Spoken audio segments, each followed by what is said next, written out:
Hello and welcome to Ocular Podcast, a place where different views can be heard on relevant topics on technology and business. Today we have Natalia Blagoeva with us. She is the founder of Women Heart to Heart. It is quite an honor to have you. We're just going to have a conversation. She's a true visionary, and she has founded an incredible organization of women around the world. And I believe we're up to 1,000 women now.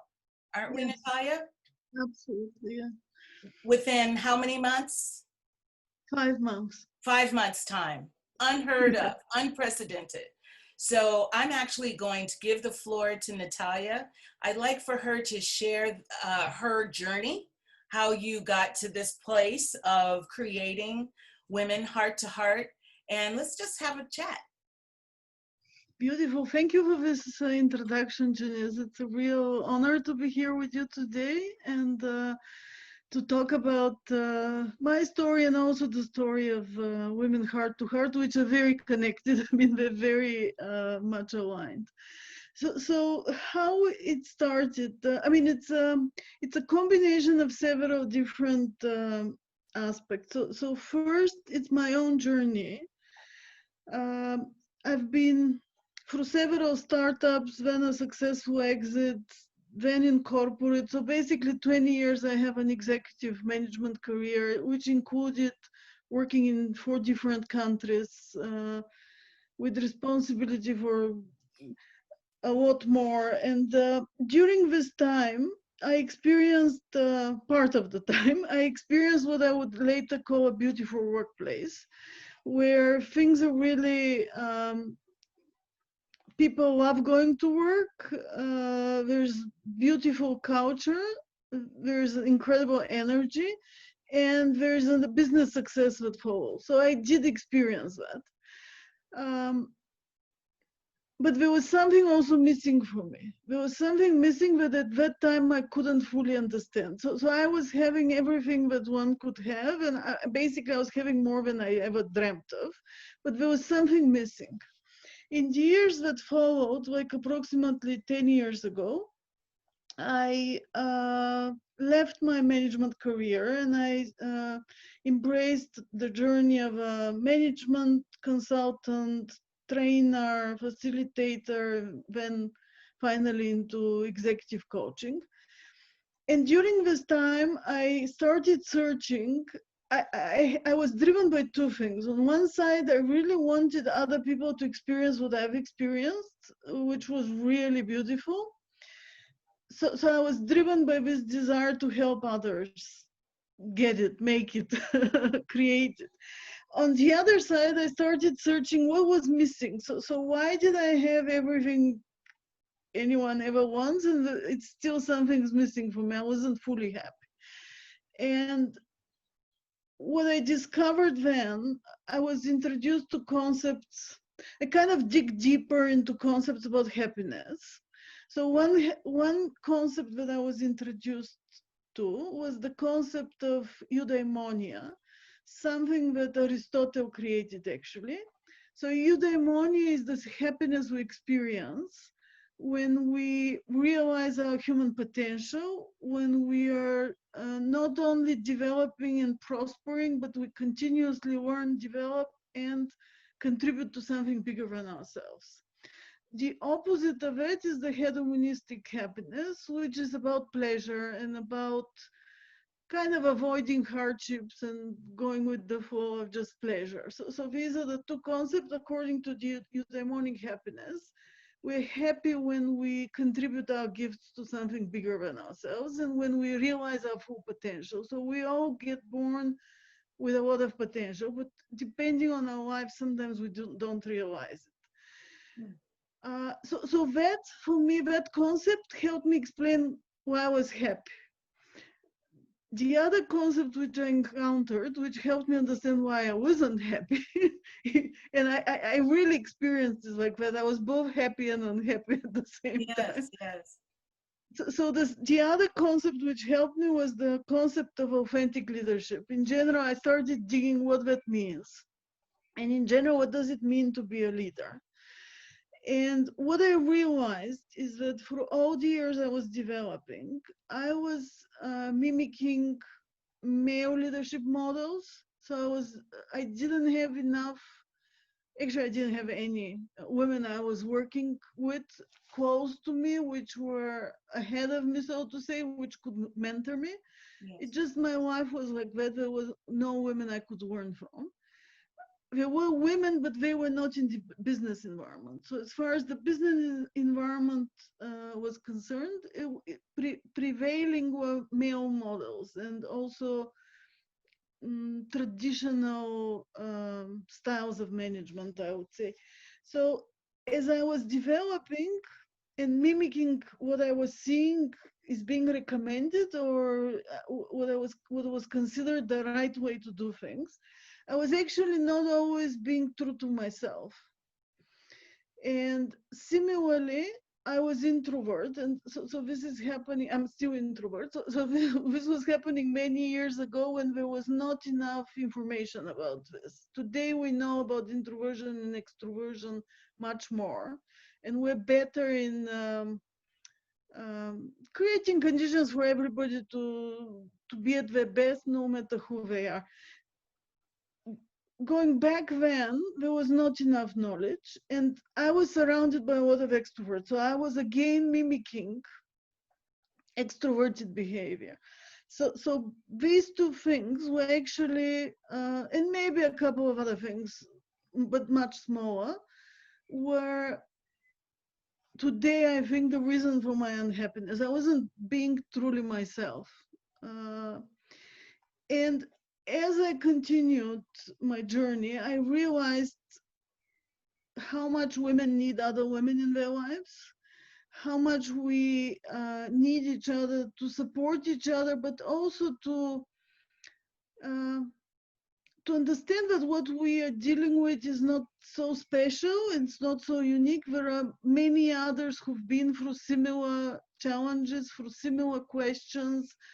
Uh, that's something also I associate with the beginning of my journey. I was going through things alone for several reasons, but that made it so hard because I was beating myself. I was the typical, many women which are ambitious, they're also perfectionists, and we want to do everything right and everything best. And as a result, I was being too hard on myself. And if I had more women with my life with which to share, I would have realized that everything I'm going through is not so special actually, as much as it looks like it. I mean, there are always unique wrinkles to it, but the general lines are very, very similar. So I realized that we need each other. We need each other um, to support each other so that we can keep our authentic voices, so that we can be kind of flourish in our own power, in our own beauty, instead of mimicking models that are not only, so it's not only about the male female, but it's also about obsolete. So we live in completely different conditions now, and like a different world, and this is becoming more and more true every day, that the world we live in is completely different. Yes. But it's been like that actually for a while. I think in the last 20, 30 years, we started already experiencing that the old organizational models are not, they need adaptation. They're not fully serving us anymore. But somehow we continue to follow, we're not enough open to new ways of doing things. We keep repeating what's in the textbooks or what we studied in the MBA programs. Like, uh, and by repeating, so, so it's not easy when you're by yourself. I mean, you need some support from somewhere. So you look for what's out there as ideas, and very often that's not what you need. So I felt that um, if we have a community where we can share our questions, we can discuss our challenges, we can learn much faster through each other and support each other so that we don't basically make the road and the whole journey more joyful, less stressful, and accelerate our own growth. And during the years, I did a few other things. So I did female conferences, I did different workshops. But what was not satisfactory for me was so for example, you have some beautiful theme, you gather, let's say, 100 women or 20 women, you talk about things. And what I realize is that depending on what's happening in their life, they would hear part of the story. So they can't, it's true for all of us. We hear what we are ready to hear. And somehow I felt that this is not enough. It's not enough to do something that happens 2 times a year or even every month. We need to be in each other's lives constantly, 24 hours. I called it just in time. So that's where the whole idea of community happened. And one last thing is the whole aspect of a global community. I personally feel that by working outside of my own country, I learned a lot. So I feel we all need from time to time to get out of our own tribe, to get out of our usual circles, and mix with people who are very different from us. For me, this is an accelerator of learning and transformation. And that's where the idea of a global community came, because we all know we now have very diverse workplaces, but they are not always as diverse as we think they are, because still people are coming from the same city. So okay, maybe different races, maybe different generations, but they still live in the same city, right? I mean, so for me, the whole aspect of meeting very different people from the whole world, on one side, it provokes our learning. On the other side, and I think we've experienced this on our recent 24-hour event, on the other side, you're in a complete shock, because you realize that no matter what age, no matter which country, no matter which color of the skin, we all care for the same things. We have the same worries. We make the same mistakes. So there is this common thread of common humanity that is really transformational once you experienced. So this was a really long answer, but No, it I was want to give beautiful. the different It was beautiful. aspects. Thank you for taking me down your path, because we have had an opportunity to speak, but not speak at such great depth as to journey and your particular life and journey, and how Women Heart to Heart has evolved. I was fortunate enough to be just one of the 8 hosts that were there to actually bring women from around the world. So with that said, we are going through a very unique time in history that is unprecedented and will never be experienced again. What do you see in this beautiful workplace, in this, I called it a utopian society? Let's strive for utopia. Why not? What do you see coming forward? What does it look like? Let me into your vision, Natalia. Just a little, please. So first of all, I want to explain from my view why. So what is kind of not so beautiful about the workplaces we have now? So where is this desire coming from for a more beautiful world and more beautiful workplaces? So for me, one of the important aspects that is that organizations are not what they used to be. So if certain organizational structures were very progressive 50 years ago, 40 years ago, the world started changing, especially as we got into the 21st century. The world started changing. There's much bigger complexity. Size of organizations went up.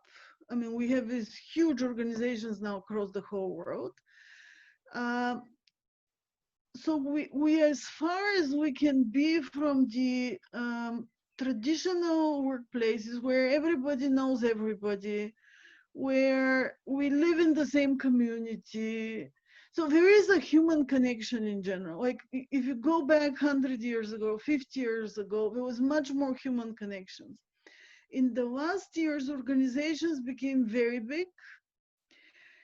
And in order to kind of pull them together, we brought concepts like organizational culture, values, things like that. So we started talking about the importance of uniting people around organizational culture and values. Now, in its essence, that's something I believe in. I believe a beautiful workplace has a beautiful culture and beautiful values that unite people. But what happened is, I guess it got very complex and very difficult to manage. And what happened is, first, we started having very big discrepancy between what are the announced values, what is the announced culture, and what is it really people, what is the real culture. So that started breeding a lot of cynicism. So in general, I feel in the workplaces now we have idealists, and I'm kind of a recovering idealist, and I'm going to explain why I'm saying that. And then we have the cynical people who see this discrepancy between action and what's written on the wall. And this kind of cynicism and disbelief started happening. And I'll give you an example so that it's more clear also to people who listen to us. So, for example, this beautiful workplace that I was working in, we became part of a big corporation.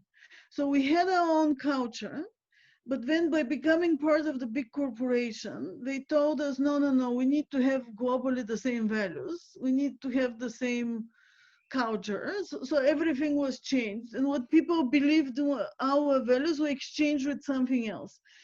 And I get it from a global perspective, that's important, because you can't have one company and say, okay, in this country we're like that, in that country we're different.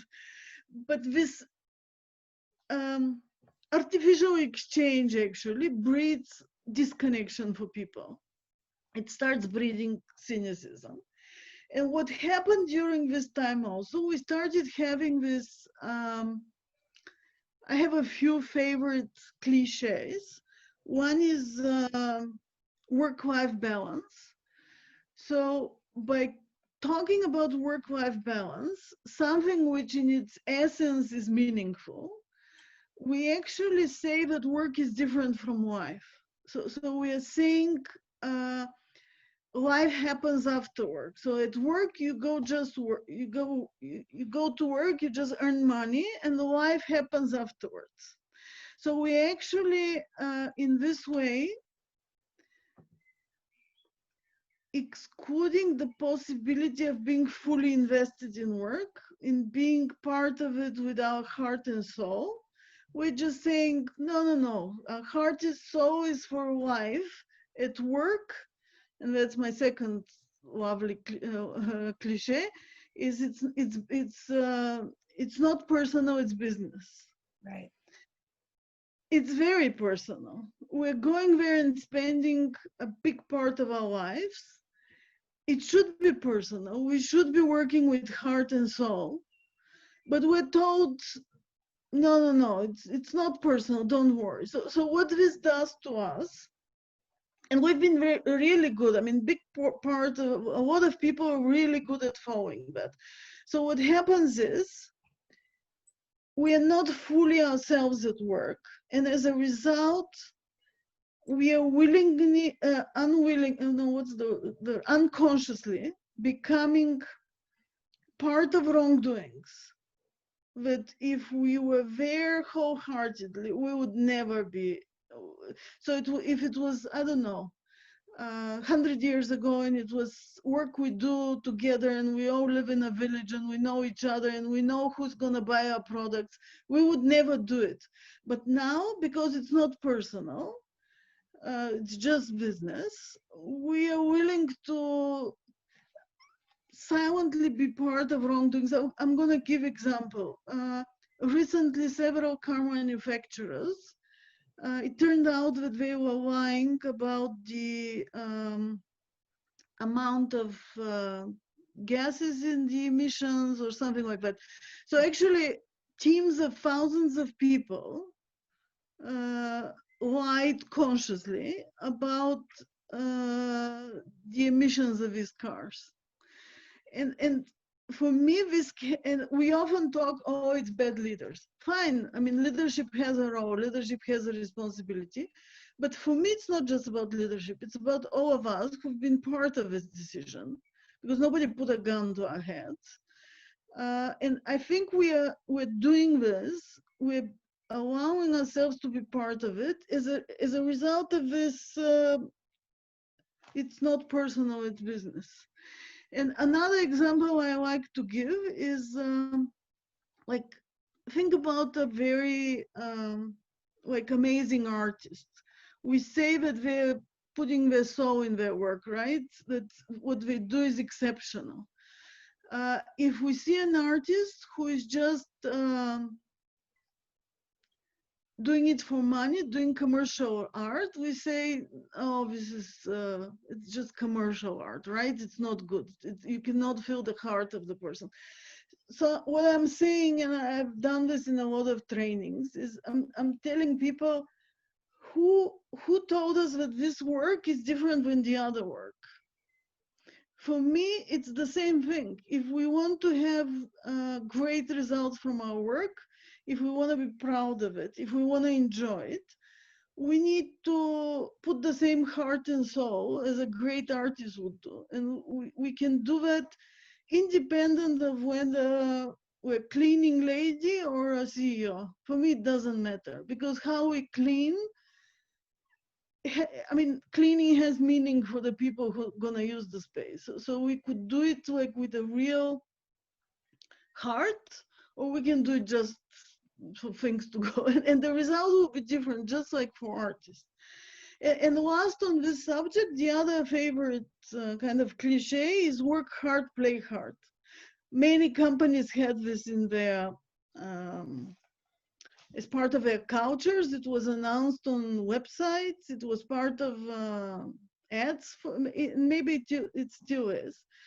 And there is even an article I read with research in Harvard Business Review. They reached, so this article, a lot of money went into this research, and scientists came up with the conclusion that in order to be happy at work, we need to have life outside of work, and we need to earn enough money to be able to afford this life at work. So this is another, and they're right, a lot of people live exactly like that. So depending on the questions they ask, I can understand how this research came to these conclusions. But to me, this is this artificial work-life thing again. So we're going to work, that we're not gonna be living human beings with all aspects, brain and heart, with physical, emotional, mental, and spiritual contribution in what we're doing. We're dividing in, and we're not going to have fun also at work. We're doing it only to earn money, and then we take the money to have life and maybe contribute to some cause outside of work, so that we satisfy our spiritual needs. And what I'm saying is, it doesn't work like that. We need to be whole in everything we do. And I'm saying that if we support each other in not creating these divisions, if we support each other in not staying in work which diminishes us or which hurts our soul and heart, but we find jobs in which we feel good, in which we feel we can be whole, I'm saying the whole world will be a different place. I think you've made some incredible points. Number one, I always say it's life work integration, because they truly do integrate. I see them as puzzle pieces to a beautiful mosaic that makes who we are as human beings and as people, as opposed to separate pieces, as you articulated. The whole idea of balance, they're on this teeter saw, and you've got to figure out which that you want to do more at that given time. So life work integration is one Absolutely. concept. And thinking about this global workplace, and now there's more of a moratorium, people are sheltered in place and that sort of thing. How do you see, this is maybe a challenging question, but how do you see the barriers that were once put up actually coming down through the use of technology, of course, but how do you see the workplace actually evolving into this new dynamic that we have? Yeah, very good question. So, a few years ago, I thought that the answer is in the startups. So I thought the new startups, we all know a lot of startups start with passion, with purpose, with some desire to solve some social need or solve something big for society. So I thought, beautiful, we just need new types of organizations. We need a new ecosystems of new organizations, which are gonna be these beautiful workplaces. But what I saw is that this is utopia, because two problems with that. First, there's a lot of research now that shows that there's more burnout and more depression coming out of startups than there is in corporate. And that is because there's this whole almost mania about startups. And Yeah. there's this, people work themselves to death in pursuit of a dream of being the next Steve Jobs or the next Elon Musk, because it's possible with technology now. You can wake up a star, like not instantly, but with hard work it can happen. So a lot of people are pursuing that dream, and not just the founders, but a lot of people supporting them are working themselves to death. And so actually there's no well-being coming from there. Then the second problem is, and for me that's a problem. So if we think that startups are where new companies are getting born, and if we as society need them, we need to create a supporting system for economically to support this innovation so that it happens more in a more human way. There is enough money in the world to put more support in startups, for example. The second problem I've experienced, and I've worked with such companies, is startups have this beautiful culture in the beginning, and once they succeed and they start scaling up, very often they start again, they go back to the old organizational models because there's not enough know-how in terms of how to organize big structures basically in a new way. I mean, there is theoretical knowledge, there's a lot of people talking about it, writing about it, but there are not enough practical cases to learn from. So I've seen many scale-ups which are developing, and I've experienced it myself, which are developing organically and beautifully. And once they go up above 100 people, they go back to the old stuff. So for me, it's two things. So first is supporting young companies which are scaling up in finding this new way, in keeping the supporting them in continuing their organic growth rather than going back to obsolete organizational models. That's one. And the second is about actually ourselves. I used to be one of those kind of change makers that point fingers at others which need to change. And today I believe that it's about us. Mm. So all of us need to realize the things we're talking about and start with themselves. Because if we start showing up at work whole, so not just physically and mentally there, but with um, connection, understanding of our emotions and fears also, and I mean both positive and negative emotions, and understanding what makes us whole from a spiritual point of view also. Then workplaces are going to start changing, because to use corporations they know they need to change. They're looking for ways to change, and as long as we go there and we support them in not changing, we're not gonna change. So for me, it's like all of us need to show up, need to understand this, and start seeking it in their lives, and the change will happen. So for me, all organizations will change if we stop supporting them. I mean, not supporting them in a. I'm not talking about revolutions. I'm just saying, because what are organizations? Organizations are made of people, right? There's they're people. So if people change, then organizations will change. And a lot of people focus on leaders. I agree, leaders have a role here.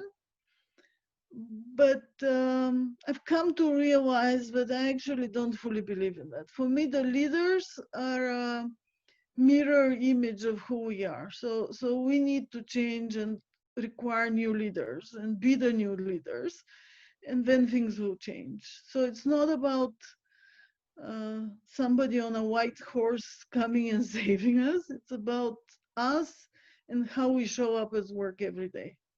So did I answer your questions? Because I think I deviated maybe a little bit. That's okay. It all is good. Yes, you answered and more. So I love the idea of what you were saying in regard to um, organizations, excuse me, organizations being made up of people. And Mm-hmm. somehow or another, C-suite especially, because you and I've been there, we know the conversation is different, but they forget that they're people that make up that organization. And even if you move away from the bottom line, they still have a sense of deviation and looking at more the vendors or other stakeholders as opposed to looking at the core, which are the people. And so it was beautiful what you had commented on and saying, let's start with ourselves. And that's a true revolutionary, if I may use that term. I love the idea of action, moving forward concept of let's look at ourselves as individuals and how can we show up?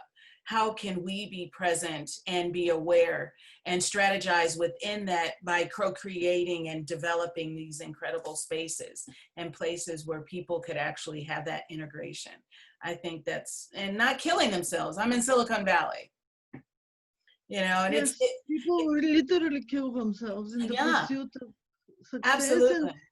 and that's a bad recipe. I mean, success doesn't. I mean, sometimes it can come this way, but there is much more joyful way to achieve success. I firmly believe that.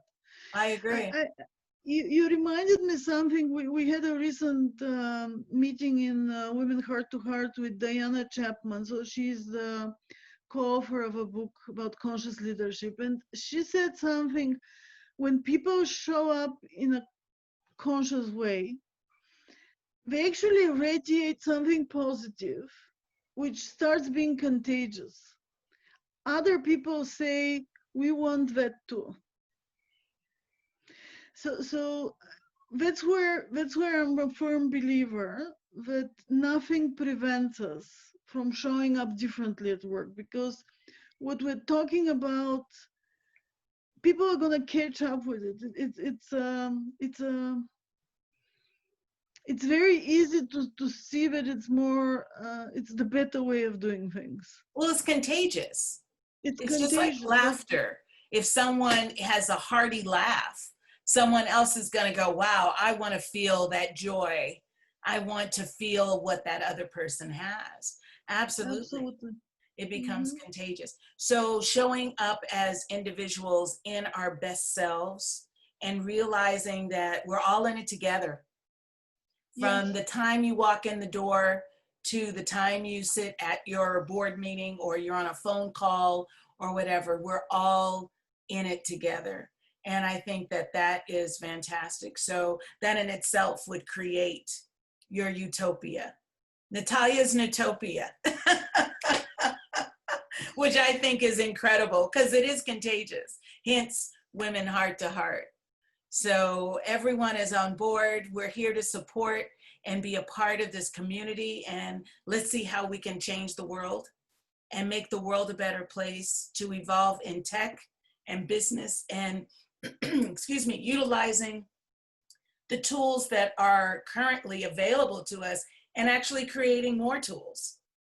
That's what I'd love to see. Additional tools and talents and gifts being brought out because of these connections that people are making, which is incredible. And again, we experienced that in the 24-hour global summit that was just took place last week, predicting what the new normal is and co-creating that new normal. So Natalia, it has been an incredible time with you today. I hope we haven't, pardon me, have an opportunity to talk again and my to, pleasure. oh gosh, and to see where Women Heart to Heart is going and how we can co-create together this new normal and these beautiful workplaces. Thank you so much, Natalia.